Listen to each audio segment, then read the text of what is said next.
Olá, tudo bem? Vamos falar hoje a respeito do princípio da insignificância, também um princípio que decorre do princípio da dignidade da pessoa humana. Preste muita atenção. O direito penal ele tem que se ocupar das condutas que denotam ofensa a bens jurídicos relevantes. Então, é necessário para que o direito penal seja utilizado, seja manejado, que haja ofensa ao bem jurídico protegido. Por exemplo, ofensa ao patrimônio, ofensa à honra. É necessário que haja ofensa ao bem jurídico protegido. Quando essa ofensa é irrelevante, o direito penal não deve ser utilizado. O direito penal não deve ser manejado. Por quê? Porque a conduta irrelevante, a ofensa irrelevante, não denota a necessidade de buscarmos o direito penal, que é caracterizado por ser fragmentário, que é caracterizado pela intervenção mínima. Então, pode-se afirmar, sim, que o princípio da insignificância tem uma relação bem próxima com dois outros princípios que nós conhecemos, que é o princípio da intervenção mínima e o princípio da fragmentariedade. Lembrando que a intervenção mínima é o princípio que diz que o direito penal será utilizado como última ratio, ou seja, como último instrumento. Depois que os outros ramos do direito se mostraram insuficientes, nós pegamos o soldado de reserva, o direito penal, e agora ele irá tratar. Obviamente que o direito penal agora entra em campo não para tratar de todos os ilícitos, mas somente de fragmentos. Entretanto, quando eu olho para esses fragmentos, a gente vai perceber que certos ilícitos que nós temos ali nos trazem ofensas ínfimas, ofensas que não são relevantes. Então, há, por exemplo, o crime de furto, subtrair coisa alheia móvel, cujo bem jurídico protegido é o patrimônio. Aí o sujeito vai lá e subtrai uma caneta esferográfica. Ora, isso é irrelevante. O direito penal não irá se ocupar disso. Aqui nós temos o princípio da insignificância, segundo o qual o direito penal irá se ocupar das ações e omissões que levem a uma ofensa relevante aos bens jurídicos protegidos. Portanto, aquilo que é ínfimo, aquilo que é irrisório, não será tratado pelo direito penal. De acordo com o princípio da insignificância, cujo elaborador do princípio é Klaus Huxin, alemão, nós vamos ter ali, devem ser tidas como atípicas, olhe, anote aí, atípicas, as ações ou omissões que afetem infimamente o bem jurídico penal. Portanto, tem algumas expressões aqui no texto que eu quero que você fique muito atento. Primeiro, devem ser tidas como atípicas. Então já anote aí. Consequência da insignificância para nós é a atipicidade. Então, se eu tenho aplicação da insignificância, qual consequência que dela decorre? A atipicidade da conduta.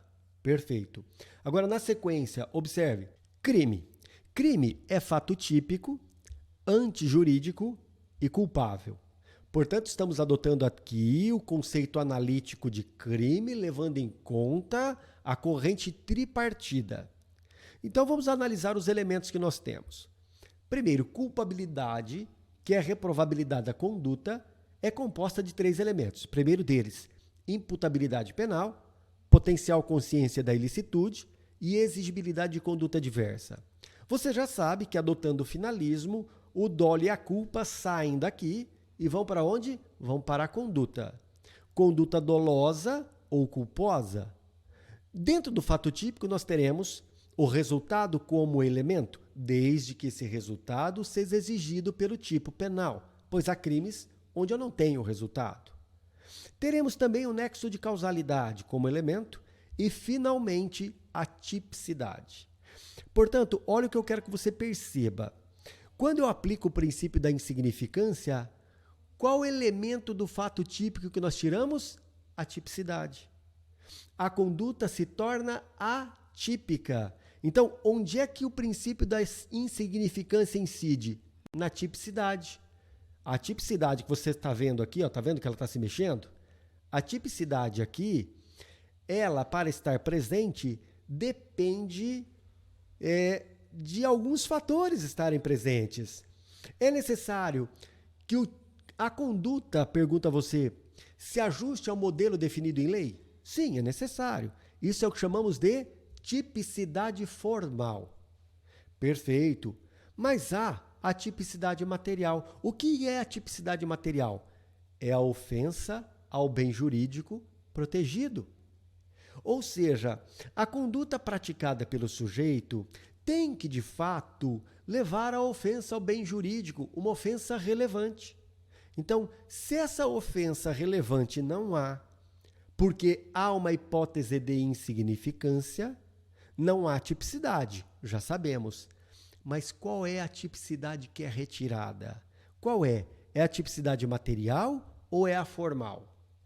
Pensemos, formal é a adequação da conduta ao tipo, é a subsunção da conduta ao modelo definido em lei. Então, quando o sujeito subtrai uma coisa alheia móvel, a sua conduta se ajustou ao modelo? Sim, se ajustou ao modelo. Se ajustou ao modelo, tipicidade formal há.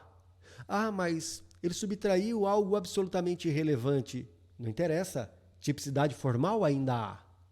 Não há tipicidade material, pois não houve uma ofensa relevante ao bem jurídico protegido. Então, o que eu quero que você preste atenção agora e entenda.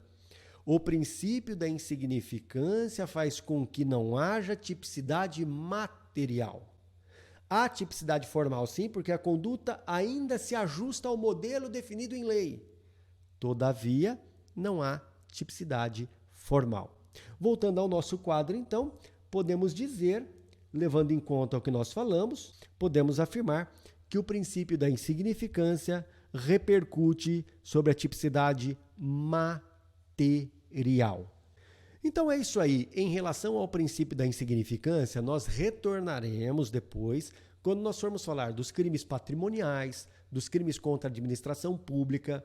Então, no seu concurso, se você tem crimes contra o patrimônio ou crimes contra a administração e outros mais, nós devemos conhecer o princípio da insignificância e aplicá-lo ao caso concreto. É isso aí. Valeu. Até mais.